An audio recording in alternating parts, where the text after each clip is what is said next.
Hello students, मेरा नाम है Vaibhav Arora and I welcome you all once again to my new channel that is study o'clock. दोस्तों, last part में हमने class 12th का first chapter start करा था अकाउंटेंसी का, जिसका नाम था एनपीओ यानी नॉट फॉर प्रॉफिट ऑर्गेनाइजेशन। उसका पार्ट 1 हम ऑलरेडी कवर कर चुके हैं। आज की क्लास में हम पार्ट 2 पढ़ेंगे, जिसमें हमें क्या पढ़ना था, financial statements of not for profit organisation. अब इसमें मैं आपको रिमाइंड कर रहा था उसमें क्या क्या आता है। रिसीप्ट्स एंड पेमेंट्स हमें बनाना होगा, इनकम एंड एक्सपेंडिचर अकाउंट हमें बनाना होगा एंड बैलेंस शीट बनानी होगी। सो आज के पार्ट में हम रिसीप्ट्स एंड पेमेंट अकाउंट बनाएंगे, उसके फॉर्मेट के बारे में पढ़ेंगे। देन नेक्स्ट क्लास में यानी कि पार्ट 3 की क्लास में हम इसके कुछ क्वेश्चन सॉल्व करेंगे, न्यूमेरिकल प्रैक्टिकल क्वेश्चन सॉल्व करेंगे। देन रिसीप्ट्स एंड पेमेंट्स आपका डन हो जाएगा। देन हम आगे आगे धीरे धीरे बढ़ेंगे इनकम एंड एक्सपेंडिचर अकाउंट की तरफ एंड बैलेंस शीट की तरफ, एंड एक फुल फ्लेश्ड क्वेश्चन भी आएंगे आगे, जहाँ पे मतलब हमें दो चीज़ें एक साथ बनानी पड़ेंगी, मतलब कि income expenditure and balance sheet एक साथ। तो ऐसे क्वेश्चंस भी हम आने वाले टाइम में सॉल्व करेंगे। मींस हमें एनपीओ की कम से कम 10 से 15 क्लासेस हम करेंगे, जिसमें हम बहुत सारे क्वेश्चन सॉल्व करेंगे। आपको टेंशन की कोई बात नहीं है, आपको सिर्फ चैनल को सब्सक्राइब करना है, सब कुछ फ्री ऑफ कॉस्ट है। एंड आई गारंटी यू, अगर आप ढंग से पढ़ेंगे तो you will get good marks और 10 out of 10 marks. As you know, NPO is of 10 marks out of 80 marks. तो चलिए हम बिना टाइम वेस्ट करे स्टार्ट करते हैं आज की क्लास। तो आज हमें पढ़ना है रिसीप्ट्स एंड पेमेंट अकाउंट का परफॉर्मा और फॉर्मेट।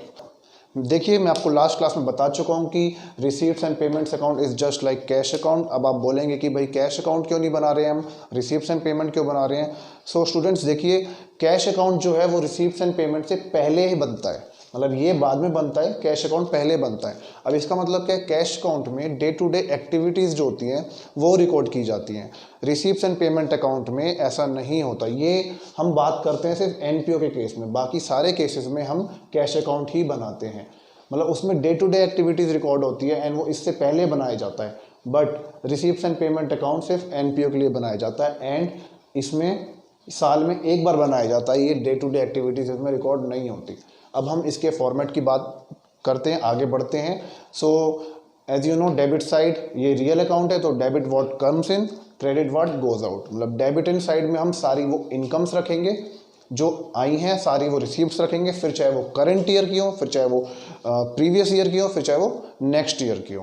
मतलब तीनों साल की, पिछला साल, ये वाला साल जो चल रहा है एंड नेक्स्ट ईयर का भी अगर कोई रिसीप्ट्स है या कोई पेमेंट करी है एनपीओ ने, तो वो हम इसमें लिखते हैं। रिसीप्ट्स एंड पेमेंट में ये खास बात हमें जो जाननी है।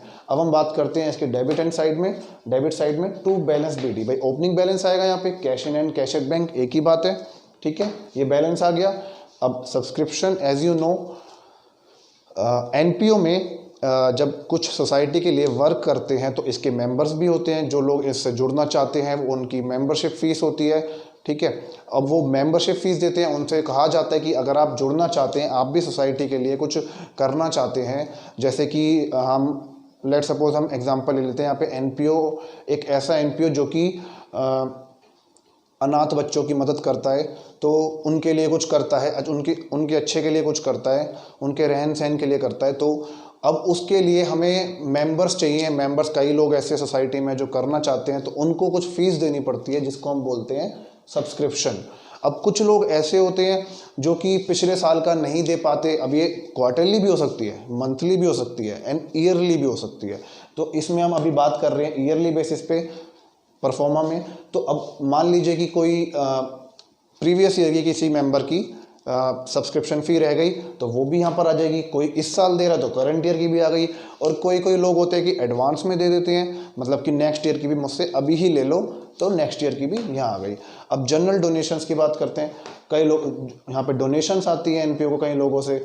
अब कुछ ग्रांट्स मिल जाती हैं स्पेसिफिक पर्पस के लिए कि भाई अब जैसे अनाथ बच्चों की मदद के लिए एनपीओ बनाया गया है, तो अब कुछ लोग तो इनके सिर्फ डोनेट कर देंगे कि भाई ये रही हमारी तरफ से 10,000 की पर्ची, और ये इनके लिए आप जो भी कुछ करो इनके अच्छे के लिए करो। But to grant for specific purpose या to donation for specific purpose, इसका मतलब क्या हुआ कि भाई ये आप बच्चों के खाने के लिए ही लगाओ, ये पैसा जो हम दे रहे हैं ये खाने के लिए ही यूज़ करो। मतलब वो बता के गए हैं कि जो हम डोनेट कर रहे हैं ये हमें खाने के लिए ही देना है। तो इसमें फिर एनपीओ उनके खाने के लिए ही वो अमाउंट यूज़ करेगा।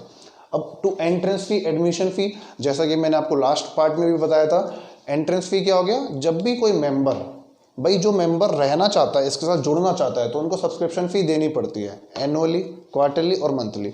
बट जब वो मेंबर्स पहली टाइम, फर्स्ट टाइम जब वो जुड़ते हैं, तो उनको कोई एंट्रेंस फी या कह सकते हैं एडमिशन फी, जैसे हम स्कूल में एडमिशन लेते तो देते हैं ना, तो ऐसे उनको एक small amount of admission fee भी देनी पड़ती है। ठीक है। टू जनरल ग्रांट्स, वही स्पेसिफिक पर्पस के लिए, मतलब बता दिया, जनरली मतलब डायरेक्टली दे दिया बिना कुछ बोले कि भाई कहीं भी यूज़ करो। न्यूज़पेपर कोई सोल्ड कर दिया तो वो भी रिसिप्ट में आएगा। इंटरेस्ट इन्वेस्टमेंट्स, एनपीओ ने कोई इन्वेस्टमेंट करी, उस पर इंटरेस्ट मिला तो वो भी हमारी इनकी इनकम हुई तो रिसिप्ट में आ जाएगा। कुछ लेक्चर्स करे, इनकम आ गई, डिविडेंड, रेंट रिसीव्ड, कहीं से रेंट आया, इंटरेस्ट मिला, और भी अदर्स खर्चे, मिसलेनियस मतलब अदर खर्चे। लाइफ मेंबरशिप फीस, अब लोगों को लाइफ मेंबरशिप फीस भी ये प्रोवाइड करते हैं जो जुड़ना चाहते हैं कि भाई आप हमसे लाइफ मेंबरशिप फीस हमें दे दीजिए हमसे जुड़े रहने के लिए, तो वो हो गया। अब ये थोड़ा सा बोर्ड मेरे को छोटा पड़ रहा था तो मैंने इसको साइड में कंटिन्यू कर दिया परफॉर्मा को। सो आप ये मान के चलिए ये यहाँ से कंटिन्यू हो रहा है एंड पेमेंट भी यहाँ से कंटिन्यू हो रहा है। अभी रिसीप्ट की ही बात कर रहे हैं हम, तो रिसीप्ट में to subscription for specific purpose. अब भाई सब्सक्रिप्शन कोई ले रहा है, कोई तो जनरली मेंबरशिप ले रहा है, भाई उसको फीस देनी है। अब कोई कह रहा है कि मैं ना सिर्फ जुड़ना चाहता हूँ, बट सिर्फ मैं बच्चों के खाने के लिए ही जुड़ना चाहता हूँ या बच्चों के कपड़े के लिए ही मैं सब्सक्रिप्शन ले रहा हूँ, और मेरी जो भी अमाउंट होगी वो सिर्फ इसी पर्पस के लिए होगी, वही स्पेसिफिक पर्पस के लिए सब्सक्रिप्शन दे दी। या डोनेशन मैं आपको बता चुका हूँ, वो जनरल डोनेशन थी, to donation for specific purpose. Legacies, ये क्या होता है, ये जानने वाली बात है। लीगेसीज मतलब विरासत, विरासत मतलब कोई विरासत में छोड़ गया, भाई कोई मरने के बाद, किसी का कोई नहीं होता, बच्चे वगैरह नहीं है, तो उनकी प्रॉपर्टी उनके मरने के बाद किसी की भी नहीं रही, तो वो विरासत में छोड़ के चले गए किसी भी एनपीओ के लिए कि भाई मेरे मरने के बाद ये अमाउंट इस एनपीओ को दे देना लोगों के भले के लिए। या फिर कोई अपने बच्चों को नहीं देना चाहता कि भाई हम तो समाज का भला करना चाहते हैं, तो ऐसा कुछ भी कोई विरासत में छोड़ के जाता है तो उसको लीगेसीज बोलते हैं। सो ये आप लिख सकते हैं। टू एंडोमेंट फंड, ये भी एक one of the important thing है इसमें। यहाँ पर टू एंडोमेंट फंड मतलब कि इसमें ये वो रिसीप्ट्स होती हैं कि जो इन्वेस्टमेंट करी है, मतलब कि भाई जो एनपीओ ने जो इन्वेस्टमेंट्स करी है कुछ, उस पर इन्वेस्टमेंट पे खर्चा मत करो। जो रिसीप्ट्स मिली हैं उन पे खर्चा नहीं, उनकी जो इनकम आई है, उनका जो इंटरेस्ट आया है उसको खर्चे में लगाओ। मतलब कि लेट सपोज आपने किसी एनपीओ को भाई 10,000 रुपीज़ दे दिए और आपने ये कहा कि जो 10,000 रुपीज़ है ना, ये खर्चा मत करो, ये 10,000 को आप इन्वेस्ट करो एंड इस पे जो आपकी इनकम होगी, इंटरेस्ट इनकम होगी, उस पे आप उसको आप रख सकते हो। मतलब मैं आपको 10,000 दे रहा हूँ, उस पे जो इंटरेस्ट आएगा वो आपकी रिसीप्ट्स हो गई। मतलब कि इन्वेस्टमेंट पे जो इनकम हो रही है वो आप रख सकते हो मेरी तरफ से। To sale of fixed asset, भाई एनपीओ ने कोई फिक्स्ड एसेट सेल कर दिया, वो यहाँ पर आ गया। कोई स्पेसिफिक फंड था, जैसे कि मैच फंड, कोई मैच रखा या कोई प्राइज फंड रखा, कोई कंपटीशन रखा बच्चों के लिए, तो उसके लिए जो फंड आया लोगों की तरफ से उसकी रिसीप्ट आ गई। एंड देन लास्ट में कोई ओवरड्राफ्ट बैलेंस है तो, मतलब कि कोई नेगेटिव बैलेंस है तो वो इधर आएगा। अब वो इधर भी आ सकता है, इधर ना लिख के हम उसको पेमेंट साइड में भी लिख सकते हैं, क्योंकि ऑब्वियसली ये नेगेटिव बैलेंस है, मतलब कि ये प्रॉफिट नहीं है, सरप्लस नहीं है। ठीक है, तो इसको हम उस साइड भी लिख सकते हैं, इसके बारे में आगे पढ़ेंगे। अभी हम पेमेंट साइड की बात करते हैं। सो पेमेंट में by balance BD, once again अगर हमारा ओपनिंग बैलेंस नहीं है, मतलब नेगेटिव बैलेंस है। अब देखिए नेगेटिव बैलेंस कैश का नहीं होता, बैंक ओवरड्राफ्ट नेगेटिव बैलेंस होता है कैश एट बैंक का।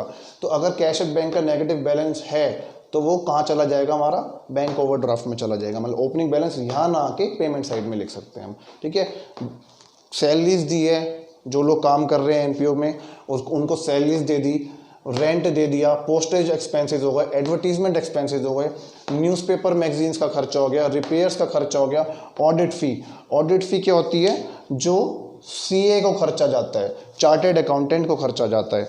चार्टर्ड अकाउंटेंट का काम क्या होता है, चार्टर्ड अकाउंटेंट का काम होता है कि भाई वो फाइनेंशियल स्टेटमेंट्स चेक करें, फिर चाहे वो कोई सोल प्रोप्राइटर हो या कोई बिजनेस एंटिटी हो या फिर कोई एनपीओ ही क्यों ना हो, कि उन्होंने फाइनेंशियल स्टेटमेंट्स को अच्छे से रिप्रेजेंट किया है नहीं किया, कोई गड़बड़ तो नहीं कर रहे, कोई घोटाला तो नहीं कर रहे, उनको चेक करने के लिए कि भाई इन्होंने फाइनेंशियल स्टेटमेंट्स अच्छे से बनाई है या नहीं बनाई।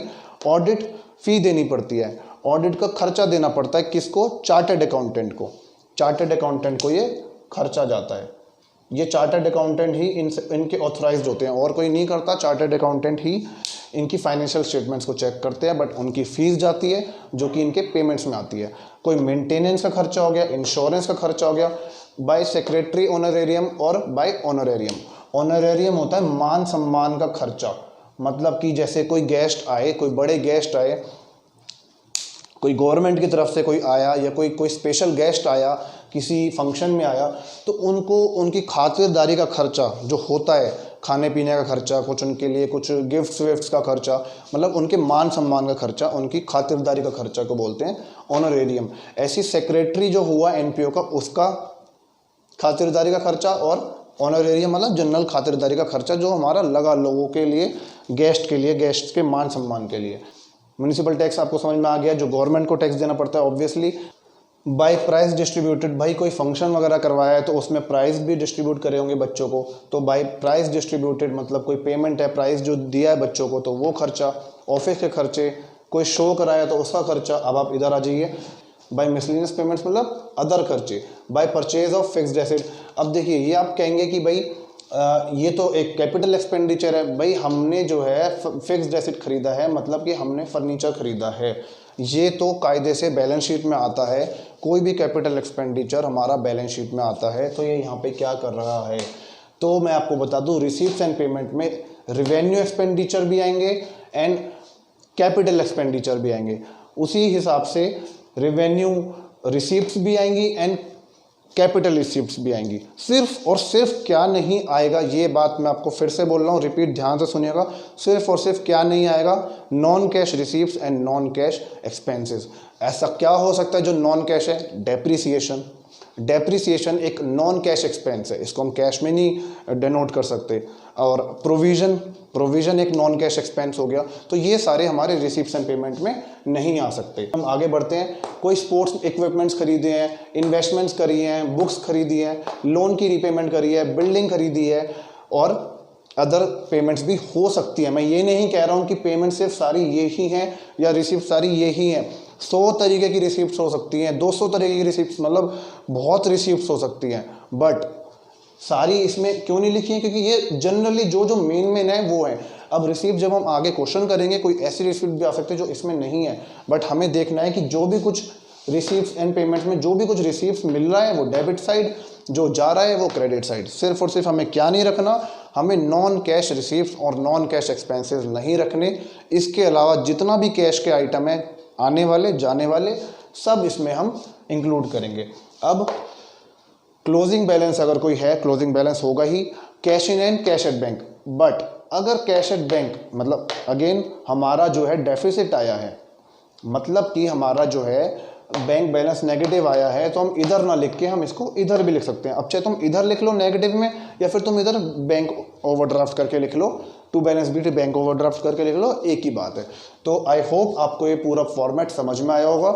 नाउ मैं आप सभी से ये रिक्वेस्ट करूँगा कि आप इसका एक स्क्रीनशॉट ले लीजिए, या टीएस ग्रेवाल की बुक में भी आपको एज इट इज़ पूरा का पूरा फॉर्मेट मिल जाएगा। फिर भी आप एक स्क्रीनशॉट लेना चाहते हैं तो आप ले सकते हैं। मैं साइड हो जाता हूँ।